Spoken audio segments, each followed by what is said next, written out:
Desvio na saúde. Depois da demissão de Nelson Tais, Bolsonaro surpreendeu todo mundo se recusando a nomear um novo ministro da Saúde. Sim, o país ficou sem ninguém técnico no cargo durante a pandemia.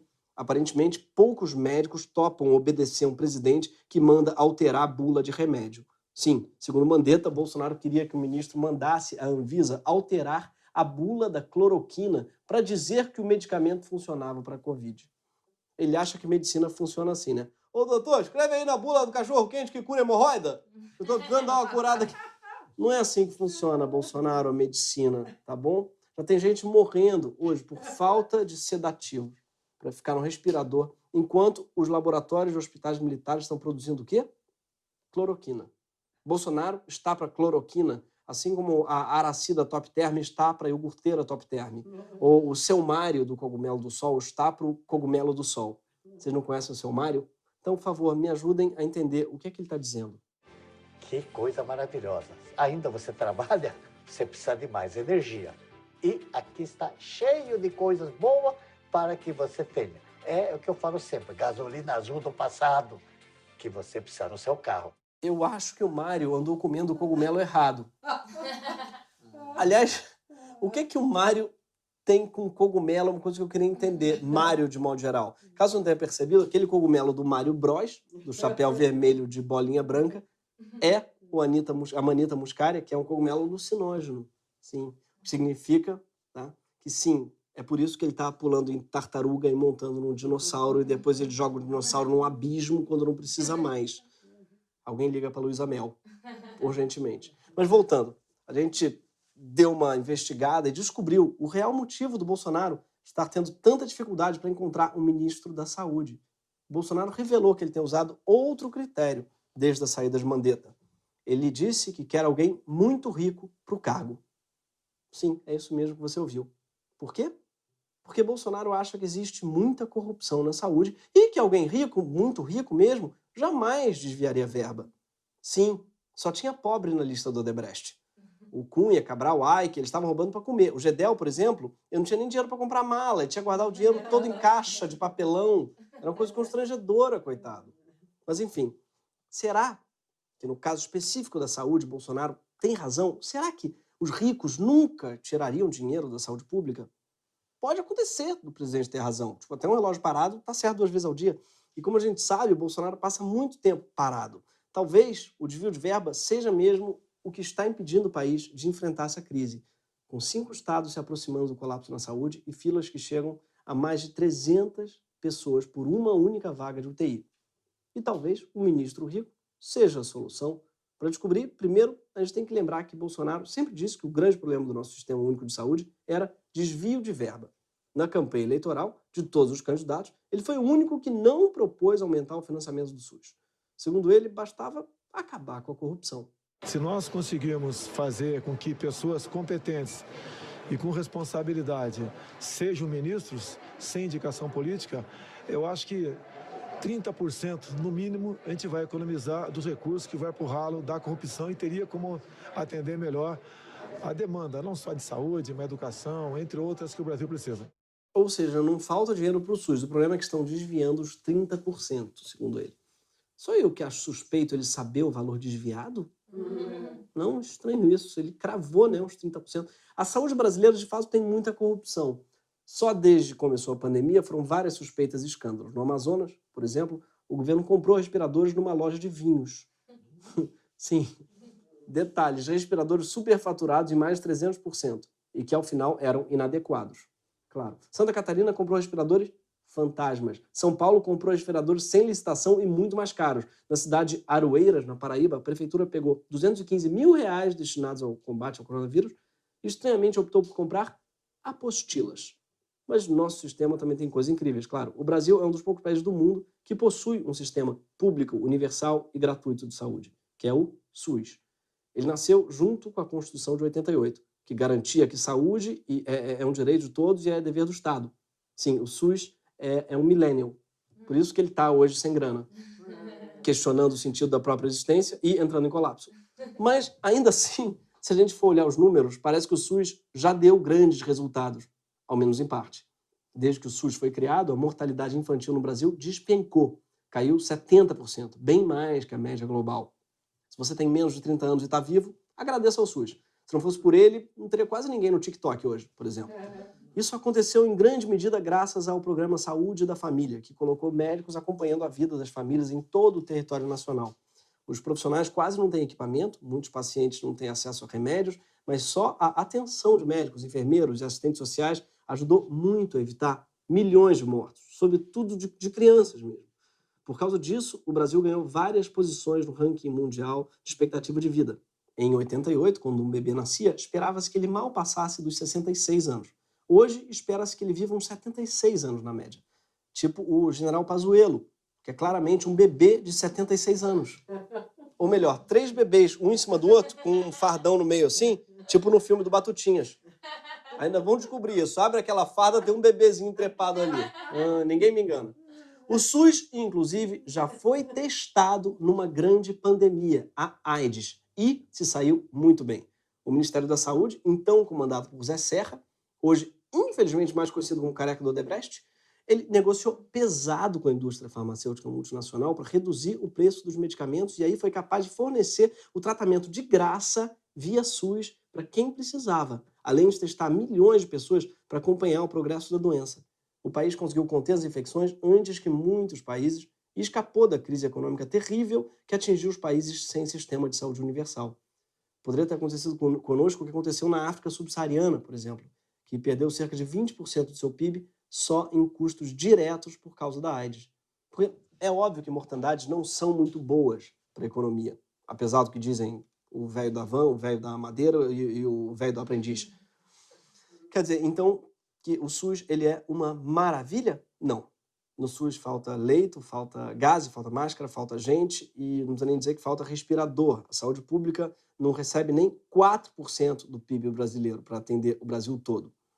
É uma merreca. Se você comparar com outros países que também têm sistemas públicos, fica fácil entender por que aqui o SUS não consegue comprar gás.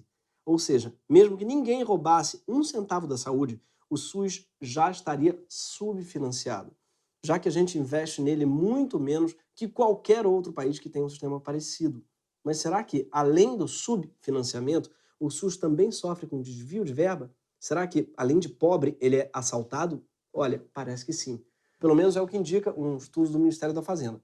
Depois de fuçar muito, os pesquisadores acabaram descobrindo que um pedaço enorme do orçamento do Ministério da Saúde é desviado e não chega ao SUS, que devia ser o Sistema Único de Saúde, mas não é. O Bolsonaro só errou o número. O desvio é de cerca de 40% do total do orçamento. Só que o desvio não acontece como ele imagina. Esses 40% não são desviados ilegalmente através de esquemas de corrupção. Eles são desviados legalmente e colocados na saúde privada, através de vários mecanismos. E tudo dentro da lei. E o mais importante, eles não são desviados por gente pobre. Eles são desviados por gente rica. Parece que Bolsonaro não tinha tanta razão assim, eu queria um ministro rico para combater desvio de verbas. A principal forma de desvio de verba acontece sob a forma de isenção ou restituição de imposto, o chamado gasto tributário brasileiro com saúde. Em 2017, essa despesa já era de 45 bilhões de reais. Ou seja, o Sistema Único de Saúde, na verdade, ia chamar sistema nem tão único assim de saúde, porque na verdade tem vários. Ou o governo é um marido abusivo que fica dizendo para a esposa que ela é a única, mas manda dinheiro para a amante rica. Tamo de olho, governo, e vamos expor seus prints na internet. Esse gasto tributário todo é distribuído principalmente em 4 categorias. Restituição de imposto de renda para a pessoa física que gasta em saúde privada, isenção de imposto para a empresa que gasta em saúde privada, isenção de imposto para a indústria química e farmacêutica e isenção de imposto para o hospital de elite. Eu sei que parece chatíssimo, eu sei que já está quase, ai, cacete. Eu sou assim também. Falou em restituição, falou em pessoa física, eu já saio do meu corpo, paro de prestar atenção. Deixo aqui só a pessoa física no lugar fingindo que te ouve. Mas eu juro que eu vou fazer o possível para você não ir embora. Fica aí. Veja o caso do Kleber Menezes. Já falou o nome, a pessoa já presta atenção. Sim, um empresário rico, ex-secretário de Transporte do Pará. Quando a pandemia começou, ele não deu muita bola, seguiu a vida normalmente. É só uma gripezinha, né? E começou a tossir. Aí aquele ar começa a faltar, ele já fica nervoso, ele tinha se contaminado.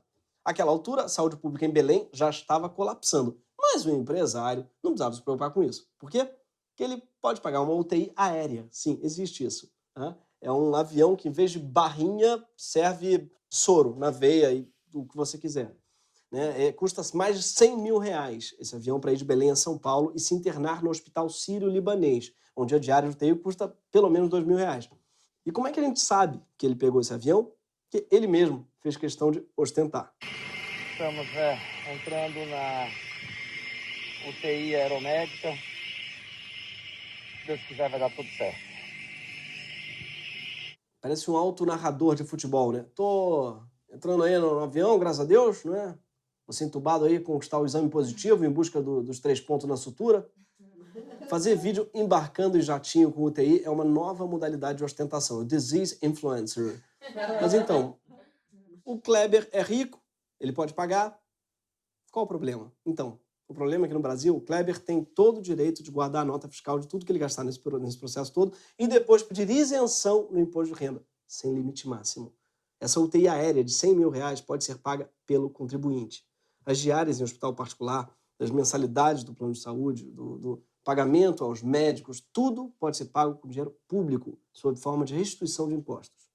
Isso quer dizer que o Kleber ele é corrupto? Não, eu não estou dizendo isso. Quem parece que está dizendo isso é o Ministério Público do Pará, porque o Kleber, por acaso, foi acusado de uma fraude de quase 20 milhões de reais numa licitação. Alguns parentes, inclusive, eles insinuaram que o ex-secretário pagou a UTI aeromédica com dinheiros desviados dos cofres públicos. Eu duvido. Sabe por quê? Porque ele se defendeu com o argumento do Bolsonaro. Ele falou, jamais, quando assumi cargo público, eu já era rico. Ah, sim. Claro, eu esqueci disso, porque quando você é rico, o banco mesmo te impede de roubar para ficar mais rico. O banqueiro ele fala, tipo um barman, fala, não, Kleber, você já enriqueceu demais. Não cabe mais dinheiro aqui nesse banco, cara. Não temos mais onde guardar.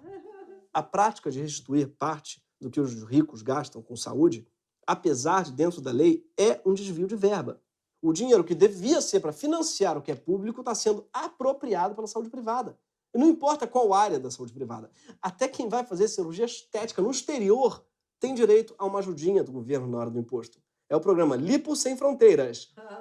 Olha, se eu fiz essa lipoescultura em Miami, é porque eu mereci. Deve ser por causa de todas essas benesses que alguns ricos, quando chegam no hospital Albert Einstein, o mais caro do Brasil, eles fazem a festa. O Queiroz, por exemplo, fez até dancinha. Agora é vídeo, pai! É vídeo! Pega teu amigo!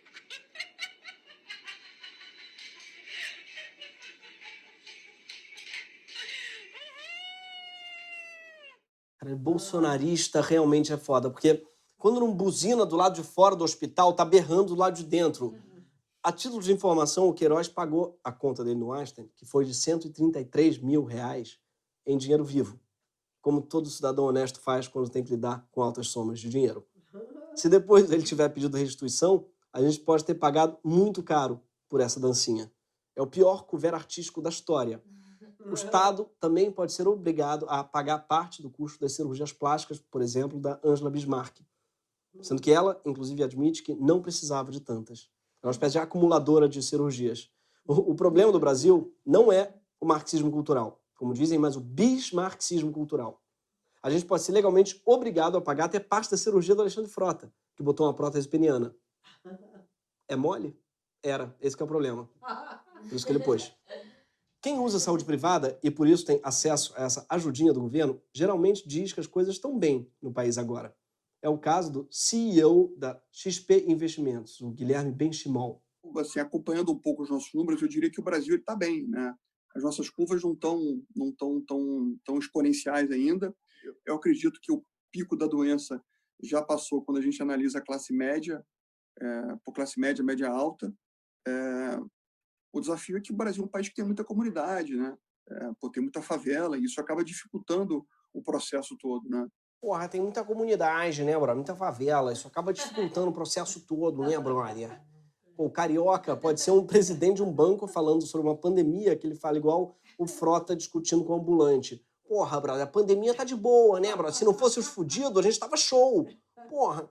Tem gente que acha que o melhor do Brasil é o brasileiro, mas pra ele o problema do Brasil é o brasileiro, né? Porra, esses fudidos estão fudendo aí nossa estatística, porra. Isso é foda. A gente tava bem pra caralho, entendeu? Tem um Brasil que tá bem, ele tem razão. Tá?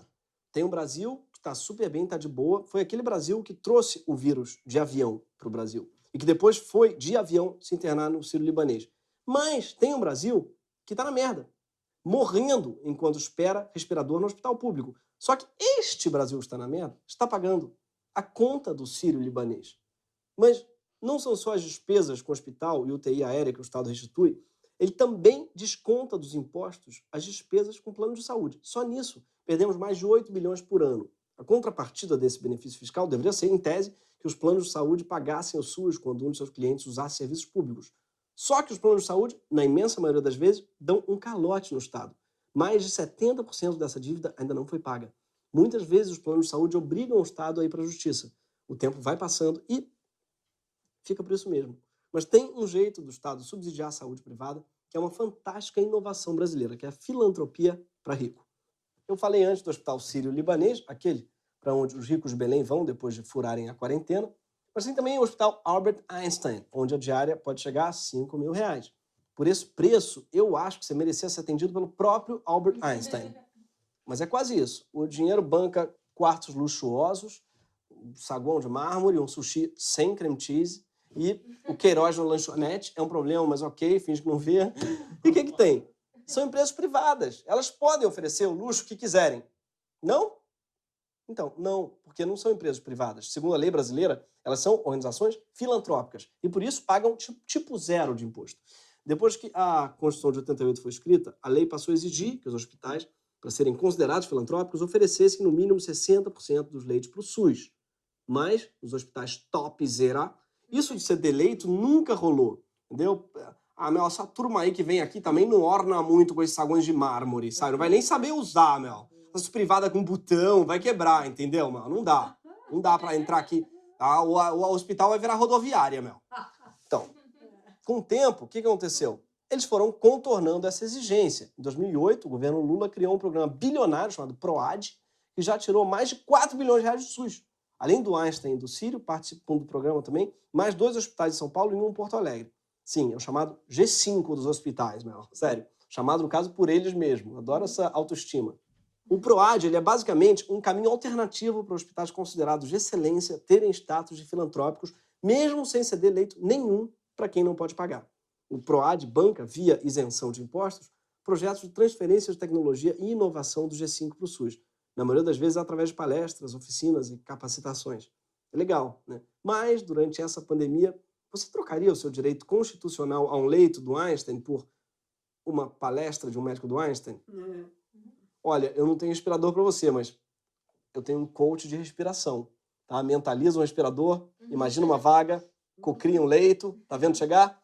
Além de todo esse gasto tributário, tem um outro jeito pelo qual o Estado subsidia a saúde privada, que é pagando pela educação dos médicos. Sim. Acontece que gente é o recurso mais caro da medicina. Formar médico é bem mais caro do que comprar respirador. Além mais que o médico leva 10 anos para se formar. E mesmo assim, não aprende a escrever uma letra legível. Eu sei o que você está pensando. Gustavo, tem um semestre de caligrafia? 2 aulinhas ali, só para lembrar. O A é assim, tá, gente? O B, eu sei porque eu fiz letras. Letras é isso. Um semestre é o A, outro é o B. Que chama letras. E é legal, vale a pena. Para completar, empresas privadas de saúde costumam ter crédito mais barato dos bancos estatais e isenção de todo tipo de imposto. Agora mesmo, no meio da emergência, o BNDES, um banco estatal, está lançando uma linha de crédito para socorrer os hospitais privados, que perderam receitas com o adiamento das cirurgias eletivas. Sim, a gente está pagando pelo prejuízo que os hospitais privados estão tendo por causa da pandemia. Prejuízo, mas não está todo mundo doente? Mais ou menos, porque o Ricardo Barros, deputado e ex-ministro da Saúde do governo Temer, explica pra gente o porquê do prejuízo. A pandemia reduziu os acidentes de carro. Isso é muito ruim, gente, para a saúde privada. Os hospitais estão quase quebrando, porque eles perderam o seu movimento normal das cirurgias eletivas, são aquelas que não são emergenciais, né? Os acidentes de trânsito caíram muito, né? Também era um motivo de faturamento dos hospitais, e a Covid não está ocupando, na maioria do país, os leitos. Então, nós estamos ainda quebrando todo o nosso sistema hospitalar financeiramente. Por quê? Eles não podem fazer o seu trabalho normal e também não tem clientes Covid em todo o país para ocupar os leitos. Poxa, gente, vamos dar uma força, vamos se acidentar aí. Ninguém pensa neles. Pelo amor de Deus, o que custa pegar um carro e dar na cara no poste? Para ajudar o Copador? Vamos dar essa forcinha pro pessoal, gente? Esse vídeo aí, sozinho, a prova de que não deveria nem existir saúde privada. Que eles veem acidente de trânsito como fonte de faturamento. Desde que o pessoal parou de beber, quebrou a nossa firma, né? com esse tal de cinto de segurança e a conta não fecha mais. Gente, pelo amor de Deus, só falta agora para eles pararem de comer biscoito torcida, que aí ferrou.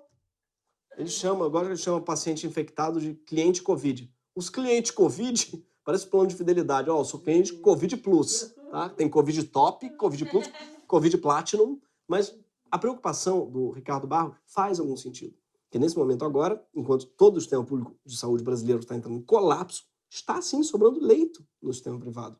Aquele sistema mantido em grande parte com dinheiro público.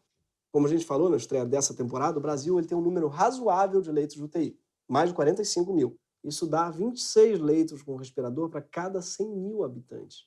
É mais que Reino Unido, França ou Itália.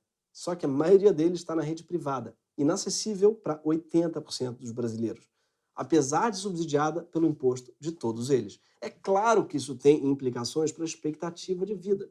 Um indicador revelador da nossa desigualdade brutal. Numa mesma cidade, São Paulo, a expectativa de vida varia 23 anos dependendo do bairro onde você está.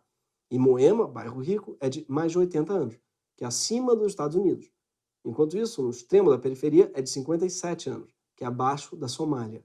E os dois têm a saúde paga, ao menos em parte, pelo Estado. Faz muito tempo que o direito à saúde garantido na Constituição depende da grana que você tem, mas a pandemia levou a situação ao limite. Antes dela, mais de 70% das regiões de saúde no Brasil já tinham menos leitos de UTI do que o mínimo necessário. Agora, tudo colapsou. Para a maioria dos brasileiros que pegam Covid, conseguir um leito está sendo quase impossível. As pessoas estão morrendo em casa, sem atendimento. Mas existe uma forma de, no mínimo, diminuir essa injustiça. E está lá na Constituição. Bem explicadinho. O governo pode usar de propriedade particular, assegurada ao proprietário indenização ulterior se houver dano, em caso de iminente perigo público. Se não bastasse a Constituição, ainda teve uma lei aprovada pelo Congresso esse mês garantindo o direito do Estado de requisitar recursos privados para combater a pandemia. E é urgente que o Estado faça isso, nesse momento de colapso. Mas aí você vai dizer, parou. E o direito de quem paga seguro de saúde? O direito de ter leitos nos hospitais privados, afinal, eu paguei o meu seguro de saúde. Então, o direito todos temos, não pelo seguro, pela Constituição. Quem paga seguro não está comprando um direito, que, aliás, nem está à venda. Ele está apenas garantindo que os seus custos de saúde privada serão cobertos. Essa garantia não está sendo questionada. Ninguém está sugerindo que o cliente vai ter que pagar uma conta quando sair do hospital privado. Mas o acesso ao leito do hospital privado não é algo que o plano de saúde possa garantir. Com ou sem pandemia, se você chegar no hospital privado e ele estiver cheio, o seu plano de saúde não tem responsabilidade sobre isso. Ele cobre despesa, ele não garante vaga. Quando você tem recursos muito escassos e gente demais com direito a eles, só tem um jeito racional de lidar com isso. Que é juntar todos os seus recursos e aplicar critérios técnicos e transparentes para decidir quem tem prioridade de acesso. A gente está falando de algo maior e mais justo do que aquilo que o Senado aprovou essa semana, quando decidiu que leitos vazios de hospitais privados deveriam poder ser usados pelo SUS. A gente está falando de fila única. Tem que juntar todos os leitos de UTI, públicos e privados, e definir critérios para organizar uma fila e priorizar quem precisa mais. O SUS já faz isso com transplantes. E o resultado disso é que, no Brasil, não são necessariamente os mais ricos que conseguem os órgãos disponíveis para transplante. São os que precisam mais. Por causa da fila única, o Brasil é o segundo país que mais realiza transplantes de órgãos no mundo, atrás apenas dos Estados Unidos. E como é que funciona essa fila? Não é como uma fila de cinema, onde o primeiro a chegar é o primeiro a comprar ingresso e entrar para escolher o assento. Funciona um pouco diferente, por meio de um cadastro único. Os pacientes eles ficam registrados levando em conta sua compatibilidade, sua condição de saúde e também sua urgência da cirurgia. Aí, quando uma pessoa que é doadora de órgãos morre, por exemplo, o sistema ele faz uma espécie de seleção entre os pacientes que naquele momento são mais compatíveis, que estejam em situação mais urgente de necessidade do órgão e que estejam na cidade mais próxima possível do órgão a ser doado. É tipo um Tinder de órgão, ou um Rinder. Desculpa. Assim como no aplicativo, coração vem no inbox. Só que no Rinder tem um índice menor de rejeição, tá vendo que é no aplicativo. Enfim, se a gente conseguir organizar nosso sistema inteiro, que é em parte público e em parte privado, muita gente menos vai morrer de Covid. Muita gente vai salvar. Umas 15 mil vidas salvas, segundo o estudo mais recente. Só que isso é muito urgente, porque o colapso já começou.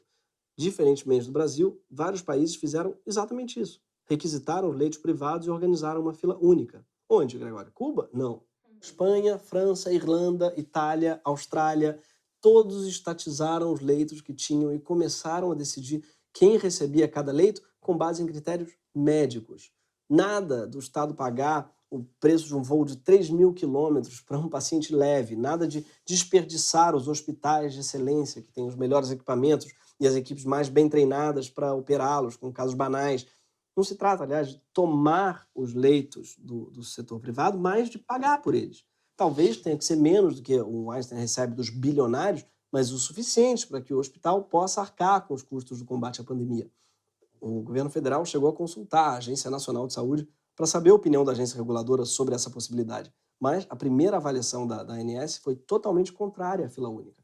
Para ela, podem haver, aspas, prejuízos aos usuários dos planos de saúde, risco sistêmico ao setor e eventual ineficácia da medida, já que a demanda por UTIs pode superar a oferta. Resumindo, o medo da ANS é que os usuários de plano de saúde simplesmente deixem de pagar seus planos se souberem que existe uma fila única de leitos e que isso põe em risco a saúde financeira das empresas. A saúde do usuário do SUS, que se foda. O importante é a saúde financeira dos planos de saúde.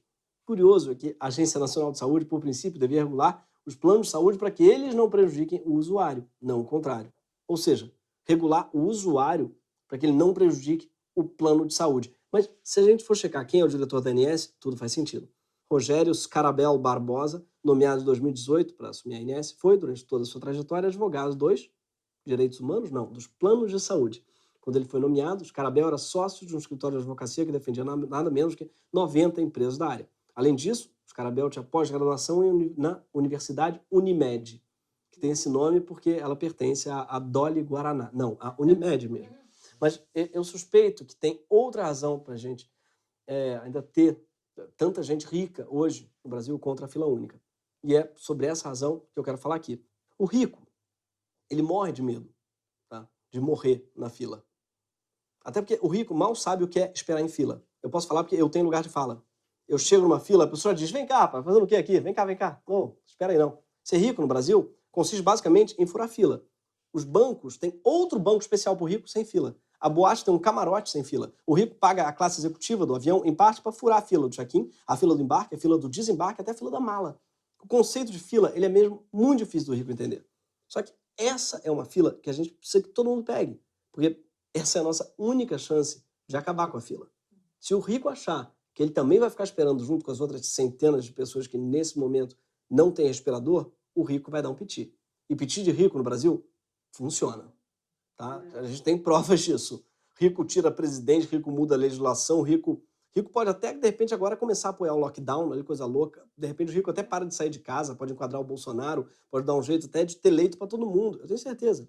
Mas, para isso, o rico tem que estar com medo dessa fila. Porque enquanto a gente fica ouvindo notícias de que os hospitais públicos estão com fila até para o sedativo da intubação, isso só deixar o rico com pena, vai ser muito difícil a coisa mudar. Porque pena não adianta, gente. A gente não precisa ter pena, a gente precisa ter medo. Não o medo que paralisa, mas o medo que obrigue todo mundo a fazer a coisa melhorar. Esse foi o Greg News. Boa noite.